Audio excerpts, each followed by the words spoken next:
The hour passed in chaos aboard the Thrakari Imperial Command Station. Ambassador Kalara Thess stood in the Emergency Command Center, watching her officers struggle with systems that seemed to have developed minds of their own. Every computer terminal displayed different human faces, each one staring silently at whoever approached. The weapon systems had locked themselves down, while life support fluctuated between normal and barely adequate. "Ambassador," Commander Vex reported, his voice strained.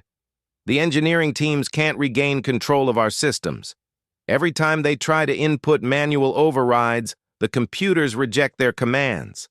It's as if the station itself has decided not to cooperate." Through the massive viewport, Kalara could see the rest of the Imperial fleet maintaining formation around the station. 12 dreadnoughts, 47 cruisers, and over 200 support vessels, the most powerful naval force ever assembled in this sector of space. Yet somehow, she felt vulnerable. "Have we received any response from the Imperial High Command on Thrax?" she asked. "Yes, Ambassador. Emperor Zorith's message is clear. Demonstrate Imperial strength. Execute the remaining human prisoners publicly and proceed with the invasion of Earth. He believes this consciousness transfer claim is an elaborate hoax." Kalara nodded slowly. The Emperor's logic was sound. In 1,000 years of galactic conquest, they had never encountered anything like what these humans claimed. Species had tried deception before, attempting to frighten the Empire with tales of hidden powers or ancient allies. None had succeeded. "Very well. Prepare the execution chamber. Have it broadcast on all Imperial frequencies. Let every species in the galaxy see what happens to those who defy us." As Vex moved to carry out her orders, Kalara couldn't shake the memory of those two human females standing in her command center. Their eyes had held something she had never seen before in a conquered species: absolute certainty. Not hope, not defiance, but the calm confidence of someone who knew exactly what was going to happen next. 20 minutes later, the 3 surviving human males were brought to the station's main hangar bay, which had been converted into an execution arena. Tom Bradley, their military attaché, walked between his guards with his head held high. Dr. James Wu, their mission scientist, stumbled slightly, still weak from the drugs used to keep him sedated. The third, Michael Foster, was their pilot, and he kept looking around the hangar as if memorizing every detail. Thousands of Imperial citizens from across the sector had been transported to witness the execution. The massive space was filled with representatives from dozens of species, all of them subjects of the Thrakari Empire. This was more than an execution. It was a reminder of Imperial power. Kalara stepped onto the elevated platform overlooking the hangar floor. Her voice carried clearly through the sound amplification system as she addressed the crowd. "Citizens of the Empire, we gather today to witness justice. These humans dared to infiltrate our facilities, to steal our secrets, to challenge the natural order that has brought peace to our galaxy for a millennium. Let their fate serve as a warning to any species that might consider similar foolishness." The crowd responded with the appropriate cheers and displays of loyalty.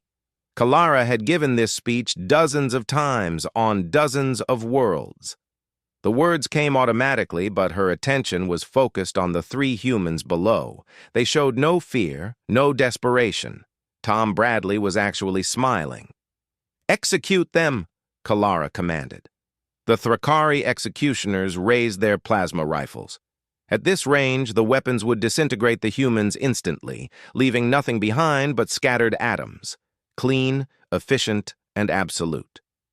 "Wait," Tom Bradley called out, his voice somehow carrying across the hangar despite the crowd noise. "Before you do this, Ambassador, I have a question." Kalara hesitated. Standard protocol demanded immediate execution. But something in the human's tone made her curious. "Speak quickly. Do you know what happened to the first Thrakari scout ship that entered human space?" A murmur went through the crowd. Kalara frowned. It was destroyed by your primitive defenses. A lucky hit against a superior vessel. Tom Bradley laughed, and the sound was neither bitter nor afraid. Ambassador, that ship wasn't destroyed. It was invited to land on Earth. The crew was welcomed as honored guests. They were given a tour of our cities, shown our culture, offered trade agreements and cultural exchanges. Lies, Commander Vex spat. The ship's distress beacon clearly indicated an attack. The distress beacon was activated by the ship's captain when he realized what he had discovered, Dr. Wu said, speaking for the first time since his capture.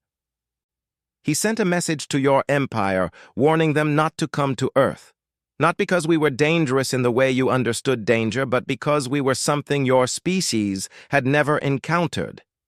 Michael Foster stepped forward. The captain's exact words were recorded in our archives. He said, "Do not engage these humans in warfare. They have found a way to make death temporary.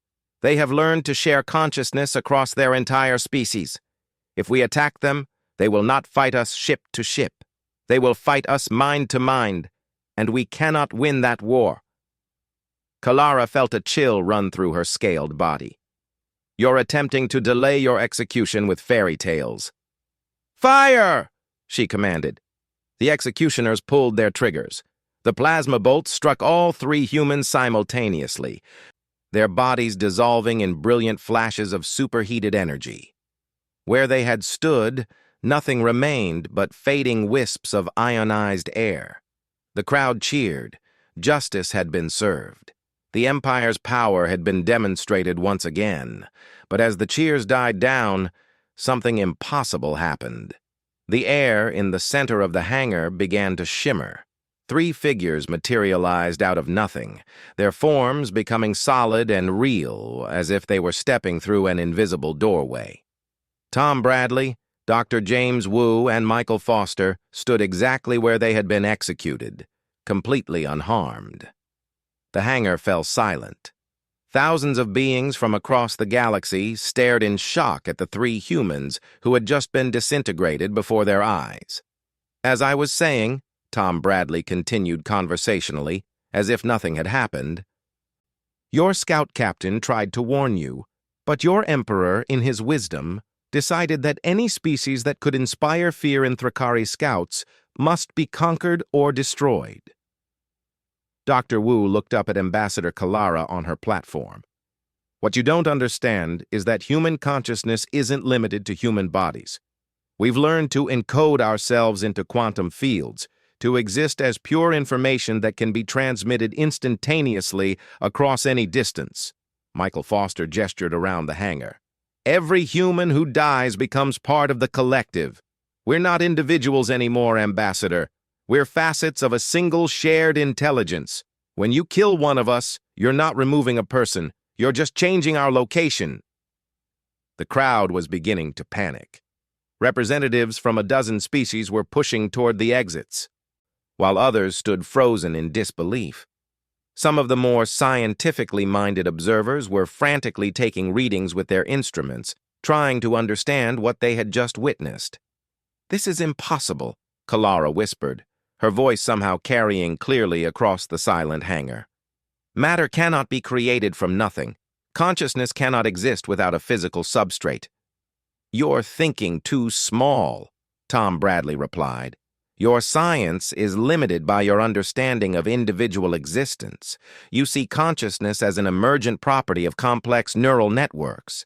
We've discovered that it's actually a fundamental force of the universe, like gravity or electromagnetism." Dr. Wu nodded. "Once we understood that consciousness was a quantifiable phenomenon, we developed the technology to manipulate it directly. Every human alive today is connected to what we call the collective. When our bodies die, our consciousness simply transfers to the shared quantum field until new bodies can be prepared." "But here's the part your emperor really should have paid attention to," Michael Foster said, his voice taking on a darker tone. "The collective doesn't just preserve individual human minds. It allows us to share experiences, knowledge, and capabilities instantly across our entire species." As he spoke, The three humans began to glow with a soft blue light. Around them, the air itself seemed to thicken and pulse with energy. "When you tortured Sarah Chen and Maria Santos to death," Tom Bradley said, 8 billion humans felt their pain simultaneously. We experienced their terror, their agony, their final moments. All of us. Together. And now, Dr. Wu added, 8 billion human minds are focused on this one location. All of our knowledge, all of our creativity, all of our anger directed through these three physical forms. The glow around the humans intensified. The metal floor beneath their feet began to buckle and warp as impossible energies poured through them into the station's structure. "You wanted to see Earth's defensive capabilities," Michael Foster said. "Let us show you what 8 billion minds can accomplish when they're no longer constrained by the limitations of individual existence." The hangar lights flickered and dimmed. The artificial gravity fluctuated, causing beings throughout the space to stumble. On the platform above, Ambassador Kalara gripped the railing as the station shuddered around them. But the most terrifying thing wasn't the energy displays or the structural damage. It was the look in the humans' eyes. They stared up at her with the calm, patient expression of beings who possessed infinite time and unlimited resources. "This is your last warning, Ambassador," all three humans said in perfect unison. "Release all human prisoners in Imperial custody. Withdraw all Imperial forces from human space. Agree to formal negotiations for the establishment of diplomatic relations between our peoples." "And if we refuse?" Kalara asked, though she was beginning to suspect she already knew the answer. The humans smiled identical smiles. "Then we'll be forced to demonstrate why 8 billion immortal minds working together can accomplish things that your empire has never imagined possible." The station shuddered again. And this time, alarms began blaring throughout the ship. Through the hangar's massive viewport, Kalara could see the other vessels in the Imperial fleet beginning to show signs of similar distress. Lights flickering, ships listing as their navigation systems struggled, communication arrays sparking with electrical overloads. "You have 1 more hour to decide," the humans said. "Choose wisely." They faded away like ghosts, leaving behind only the echo of their words and a hangar full of terrified Imperial citizens who no longer believed their empire was invincible. The second hour passed faster than the first. Ambassador Kalara Thess stood in the emergency command center, watching her once mighty fleet struggle against an enemy they couldn't see, couldn't touch, and couldn't understand. Ship after ship reported the same problems: systems failing randomly, computers displaying human faces, weapons refusing to fire, and navigation systems guiding vessels in directions no one had programmed. "Ambassador," Commander Vex reported, his voice hoarse from shouting orders that his crews couldn't follow. "We've lost contact with 7 cruisers. They're still in formation, but their communications arrays appear to be completely non-functional. The Dreadnought Executor is reporting that its main weapon systems have somehow been reconfigured to target our own ships." Through the command center's main display, Kalara watched the impossible spectacle unfolding around them. The human consciousness network wasn't just interfering with their technology, it was learning from it, adapting to it, making it their own. Each Imperial vessel was becoming a node in a vast information network controlled entirely by their enemies. "Status report from the Imperial High Command?" she asked. "Emperor Zorith's forces are experiencing similar difficulties across the entire fleet," Vex replied. 17 sectors are reporting complete communication blackouts. Ships are receiving navigational instructions that bypass all security protocols. Some vessels are actually changing course without their crew's knowledge or consent. Kalara closed her 3 eyes and tried to think. The Empire had faced rebellion before, had crushed uprisings from dozens of species across the galaxy. But this was different. How did you fight an enemy that could control your own weapons? How did you conquer a species that couldn't be permanently killed? "Ambassador," A technician called from across the command center. "I'm receiving an incoming transmission on all frequencies simultaneously. It's from Earth. Put it through." The main screen flickered and resolved into an image that made Kalara's blood freeze. Sarah Chen and Maria Santos stood in what appeared to be a vast chamber filled with thousands of humans. But these weren't the same two females she had watched die under torture. These versions looked different somehow, their eyes holding depths of knowledge and experience that no individual mind could contain. "Ambassador Kalara Thess," Sarah Chen said, her voice carrying clearly through the station speakers. "Your time is up." "We made our terms clear," Maria Santos added. "Release all human prisoners. Withdraw from human space. Begin diplomatic negotiations. You have chosen to ignore these reasonable requests." Behind them, the thousands of other humans began to move in perfect synchronization. Some sat at computer terminals, their fingers dancing across keyboards with inhuman speed. Others stood motionless, their eyes closed as if listening to voices only they could hear. Still others moved between towering displays, showing real-time tactical information from across the Imperial fleet. "This is what you face," Sarah continued. "The combined intelligence of our entire species, working together as a single entity. We know the location of every Imperial ship. We understand the weaknesses in your technology. We have infiltrated your communication networks, your navigation systems, your weapons platforms." "And now," Maria said, "we're going to show you why the torture and murder of innocent beings is a mistake you'll never make again." The image changed, showing a tactical display of the Imperial fleet surrounding the command station. Each ship was marked with indicators showing system status, crew complement, and weapons capacity. But as Kalara watched, the indicators began changing. Ship after ship showed weapons powering down, navigation systems accepting new programming, communication arrays redirecting their signals. "This is impossible," she whispered. "Our systems are quantum encrypted. No external force can access them remotely." "Your encryption assumes that consciousness is limited to biological forms," Sarah replied, somehow hearing Kalara's words despite the communication being one way. "You protect yourselves against attacks by other machines, other computers. You never considered protecting yourselves against direct mental intrusion." On the screen, the tactical display zoomed in to show the interior of various Imperial ships.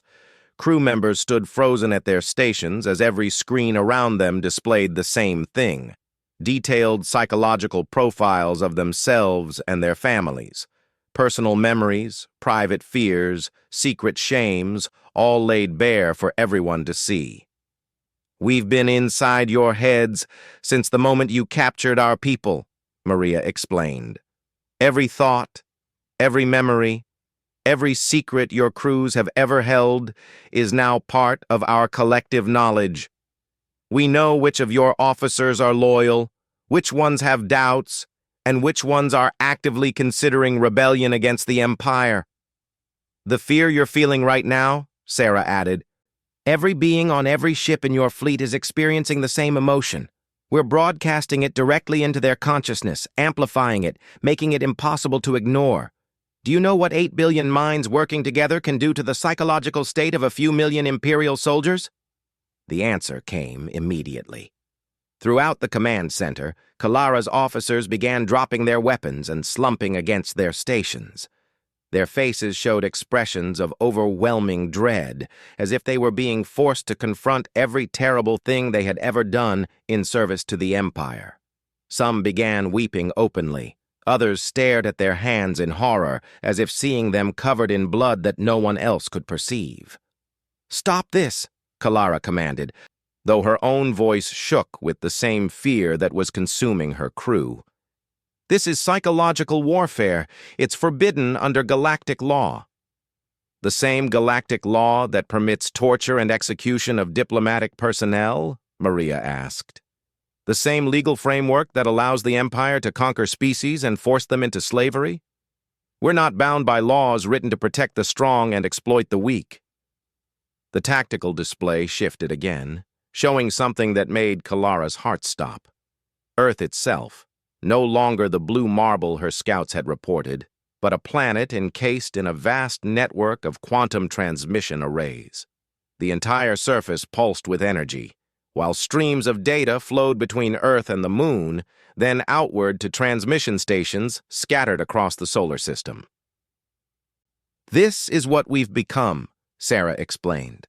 8 billion minds linked through quantum entanglement, sharing knowledge and experience instantaneously. Every human who dies is immediately reintegrated into the collective. Every child born is connected from birth. We are no longer individuals, Ambassador. We are facets of a single, immortal intelligence. And this intelligence, Maria continued, has decided that the Thrakari Empire represents an existential threat to all conscious life in the galaxy. Your species has conquered through fear, torture, and murder for too long. Today, that ends. The image changed one final time, showing the view from space around the Imperial fleet. But something was wrong with the stars. Instead of the familiar constellations, the space around them was filled with geometric patterns of light. Vast constructions that stretched for millions of kilometers in every direction. What are those?" Kalara asked. "Quantum manipulation fields," Sarah replied.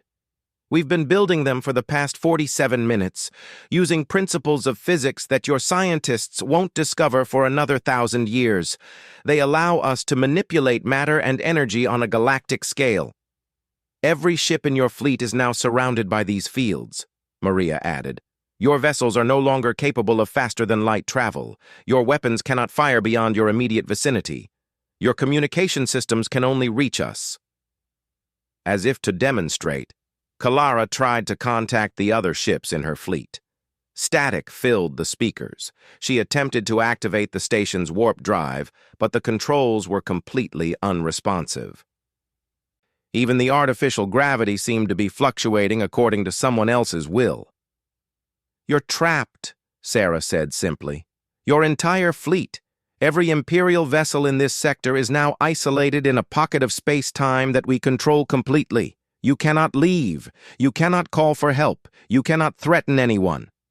"But we're not unreasonable," Maria continued. "We're offering you a choice.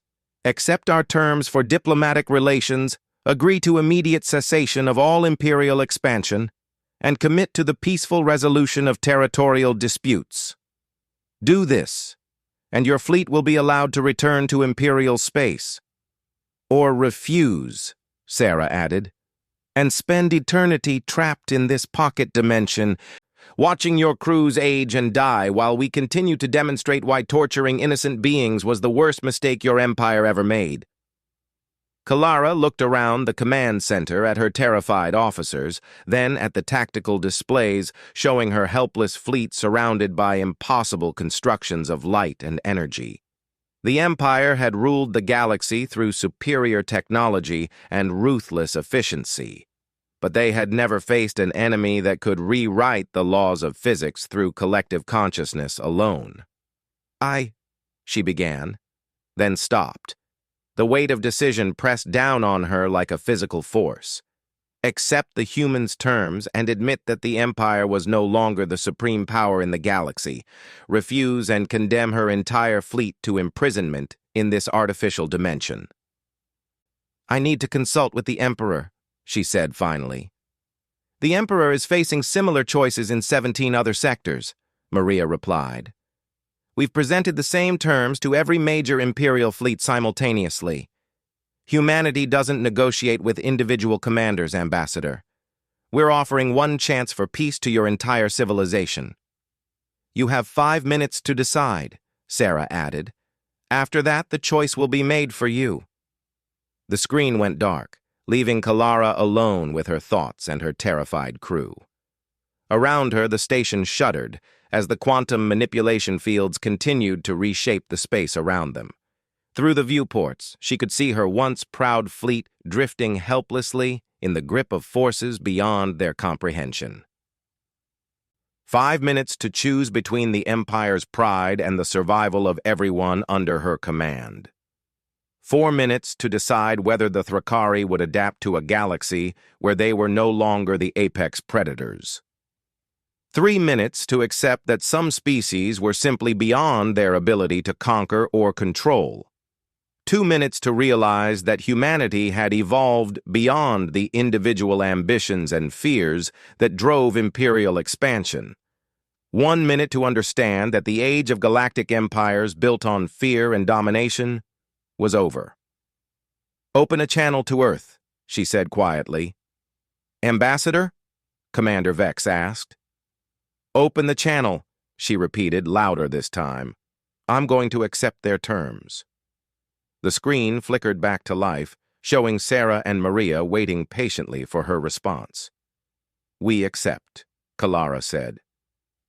"Full diplomatic recognition, cessation of expansion, peaceful resolution of territorial disputes. But I want guarantees. Promise me that if we agree to these terms, humanity won't use this technology to conquer the Empire the way we conquered others." Sarah and Maria exchanged glances, then smiled, the first genuinely human expressions Kalara had seen from them.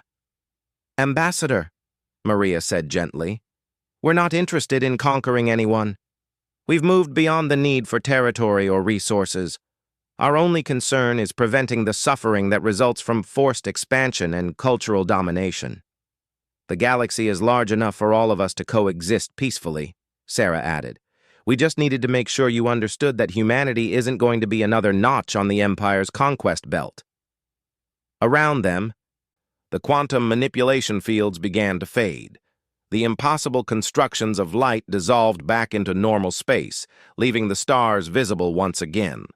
Throughout the fleet, communication systems came back online, weapons returned to normal operation, and navigation computers displayed accurate readings.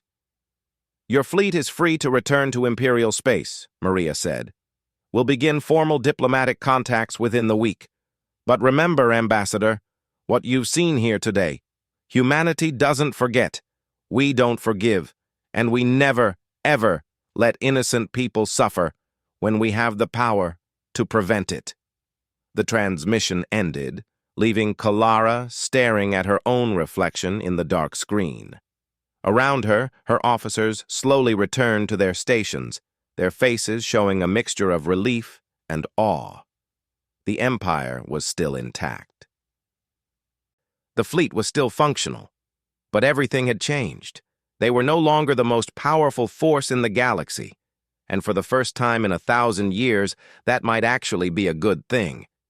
"Set course for Imperial space," Kalara commanded, "and send a message to Emperor Zorith. Tell him the age of expansion is over. It's time for the Empire to learn how to coexist with its neighbors." As the massive fleet began its journey home, Kalara couldn't shake the memory of those two human females. They had died under torture, their consciousness torn from their bodies in agony. But 47 minutes later, they had returned with the combined power of their entire species behind them. The Empire had learned a hard lesson today. Some lines should never be crossed. Some species should never be underestimated. And some forms of consciousness were simply beyond the reach of traditional conquest. Humanity had returned from death itself to deliver that lesson. It was a lesson the galaxy would never forget. The detention cells beneath the Thrakari Imperial Command Station hummed with the low vibration of containment fields. Ambassador Kalara Thess adjusted her ceremonial robes as she descended the metal stairs, her 3 eyes scanning the prisoners below. The human delegation had been captured attempting to infiltrate their weapon manufacturing facility on Kepler 442b. Such audacity from a species barely out of their home system. "Commander Vex," she called to the scarred Thrakari officer supervising the interrogation chambers, "status report on the human spies." Vex's mandibles clicked in what passed for a grin among his kind. "We've separated them as you ordered, Ambassador. The 3 males are in the standard holding cells. The 2 females—" He paused, savoring the moment. are in the enhanced interrogation chamber." Kalara nodded approvingly. The Thrakari Empire had ruled the galaxy for over 1,000 years through simple principles: strength, fear, and the complete domination of lesser species. Humans were merely the latest upstart civilization that needed to learn their place. The interrogation of the females would send a clear message to Earth about the consequences of defying the Empire. Through the reinforced viewing window, Kalara observed the two human women strapped to bio-neural extraction chairs. Sarah Chen, according to their records, was a quantum engineer from Earth's Luna colony. The other, Maria Santos, served as their diplomatic attaché. Both appeared to be in their early 30s, with the characteristic stubborn defiance that seemed to define their species. "Begin the neural extraction," Kalara commanded. The Thrakari technicians' clawed fingers danced across the control panel. Twin metal probes descended from the ceiling, positioning themselves against the humans' temples. The bio-neural extraction process was designed to tear information directly from the subject's mind, a procedure that typically left the victim catatonic or dead within the first few minutes. Sarah Chen's body convulsed as the probe made contact. Her screams echoed through the chamber as electrical impulses forced their way through her neural pathways. The machine's display showed cascading data streams, pulling memories and knowledge from her consciousness like pages torn from a book. "Fascinating," the technician hissed. "Their neural structure is remarkably resilient. Usually subjects of this size expire within 2 minutes. Maria Santos was next. The probe touched her temple, and her back arched as the extraction began. Unlike Sarah, Maria didn't scream. Instead, she stared directly at the viewing window where Kalara stood, her eyes burning with an intensity that made the ambassador momentarily uncomfortable. For 23 minutes, the extraction continued. Sarah Chen's vital signs fluctuated wildly before finally flatlined. Her body went limp in the restraints, eyes staring sightlessly at the ceiling. The machines continued to pull fragments of memory from her dying brain for another few minutes before the neural activity ceased entirely. Maria Santos lasted longer.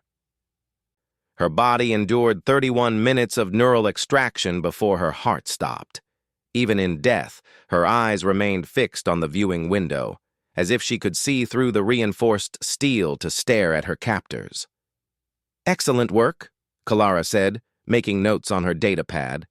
"Have the technical teams analyze the extracted data immediately. I want to know everything about Earth's defensive capabilities and the location of their hidden colonies," Commander Vex saluted. "What should we do with the bodies, Ambassador?" "Dispose of them in the recycling units. Then bring me the males. I want them to understand what happens to those who oppose the Empire." As the technicians began unhooking the lifeless forms from the extraction chairs, Kalara felt a deep satisfaction. The human's reputation for stubbornness was clearly exaggerated. Like all organic species, they broke under sufficient pressure. The Empire's expansion into the Sol system would proceed as planned. 47 minutes had passed since Sarah Chen's heart stopped beating. Kalara was reviewing the preliminary data from the neural extraction when the lights in the command center flickered. She looked up from her datapad, frowning. The station's power grid was military-grade, designed to withstand solar flares and electromagnetic attacks. "Commander Vex, check the power systems," she ordered. Before Vex could respond, every screen in the command center went black. Then, slowly, text began appearing across all displays simultaneously. "You killed the wrong humans." The message repeated on every monitor in perfect Thrakari script. Kalara felt her 3 hearts skip a beat. This was impossible. The station's computer systems were isolated from all external networks, protected by quantum encryption that would take centuries to crack. "Sir," a technician called from his station, his voice tight with panic. "I'm detecting massive energy fluctuations throughout the station. Something is interfering with our containment fields." An alarm began blaring. Red lights bathed the command center as automated warnings announced containment breaches in multiple sections. But they hadn't been holding any dangerous prisoners except the humans, and 3 of them were still secured in their cells. "What's the status of the human males?" Kalara demanded. Commander Vex's claws flew across his control panel. "Still secured, Ambassador, but the locks on their cells are cycling randomly. The system seems to be malfunctioning." The lights flickered again, and this time they stayed off for nearly 10 seconds.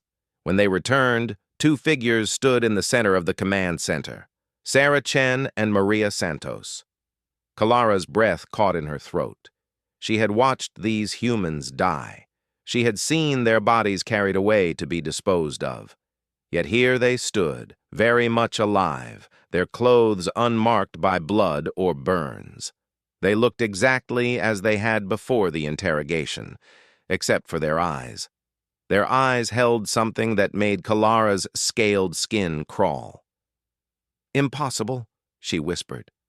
Sarah Chen tilted her head slightly, as if hearing a voice no one else could detect. "Ambassador Kalara Thess," she said in perfect Thrakari, "you seem surprised to see us." "You're dead," Kalara stammered. "I watched you die. Both of you." Maria Santos smiled, and there was nothing human about that expression. "Death is a human concept that your species doesn't understand. You see only the biological processes, the stopping of a heart, the cessation of brain activity. You miss the important part." "What you don't realize," Sarah continued, her voice carrying an odd harmonic resonance, "is that humans are connected to something larger than ourselves. When you torture us to death, when you extract our memories and experiences through pain, you're not just killing individuals, you're sending a signal." Commander Vex raised his plasma rifle, aiming it at the 2 humans. "Ambassador, step back. These could be clones or androids sent by their government." Sarah looked at the weapon with mild curiosity. "Go ahead, Commander. Shoot us. See what happens." Vex fired. The plasma bolt struck Sarah's center mass, and she simply absorbed it. Her body glowed briefly with the same blue energy as the weapon, then returned to normal. She hadn't moved, hadn't even flinched. "Your turn," Maria said to Vex. The commander's rifle suddenly grew red-hot in his hands. He dropped it with a cry of pain, and the weapon melted into slag on the floor. Similar sounds echoed throughout the command center as every piece of technology began overheating simultaneously. "You wanted to know about Earth's defensive capabilities," Sarah said, walking closer to Kalara. With each step, the temperature in the room seemed to drop. "The truth is, we don't have many ships. We don't have advanced weapons. We don't even have shields that can match yours." "What we have," Maria added, moving to flank the ambassador, "is something your empire has never encountered. We have quantified human consciousness.